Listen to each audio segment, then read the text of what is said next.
आपल्या राज्यात एक रेल्वे स्टेशन आहे ज्याचा फक्त अर्धा भाग आपल्या राज्यात आहे. बाकी उरलेला भाग हा दुसऱ्या राज्यात आहे. आता हे कुठलं स्टेशन असेल सांगतो. तुम्ही पाहताय वंडर ऑफ महाराष्ट्र भाग 60वा. आणि आज मी बोलतोय नवापूर रेल्वे स्टेशन बद्दल. हे स्टेशन गुजरात आणि महाराष्ट्राच्या बॉर्डरवर आहे, पण त्याचा अर्धा अर्धा हिस्सा हा दोन्ही राज्यांच्या वाट्याला आलाय. म्हणजे स्टेशनची तिकीट खिडकी महाराष्ट्रात आहे, तर स्टेशन मास्टर गुजरातमध्ये बसतात. इतकंच नाही, तर या स्टेशनवर हिंदी, इंग्रजी, गुजराती आणि मराठी अशा 4 वेगवेगळ्या भाषांमध्ये अनाउन्समेंट केल्या जातात, जेणेकरून महाराष्ट्र आणि गुजरात दोन्ही ठिकाणाहून येणारे प्रवासी सहजपणे या भाषा समजू शकतील.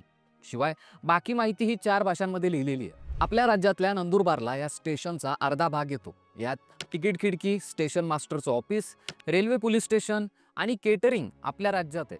तर वेटिंग रूम, पाण्याची टाकी आणि टॉयलेट हे गुजरातच्या तापी जिल्ह्याच्या बॉर्डरमध्ये. नवापूर रेल्वे स्टेशन 2 राज्यांमध्ये विभागलं जाण्यामागे एक गोष्ट आहे. खरं तर जेव्हा हे स्टेशन बांधलं गेलं तेव्हा महाराष्ट्र आणि गुजरात वेगळे झाले नव्हते. त्यावेळी नवापूर स्टेशन संयुक्त मुंबई प्रांतात होतं. पण 1 मे 1961 मध्ये जेव्हा मुंबई प्रांताचं विभाजन झालं तेव्हा ते महाराष्ट्र आणि गुजरात या 2 राज्यांमध्ये विभागलं गेलं. तेव्हापासून या स्टेशनची ही एक वेगळी ओळख तयार झाली आहे. या अनोख्या रेल्वे स्टेशनला तुम्ही भेट दिली आहे का? दिली असेल तर तुमचा अनुभव आम्हाला कमेंट करून नक्की कळवा.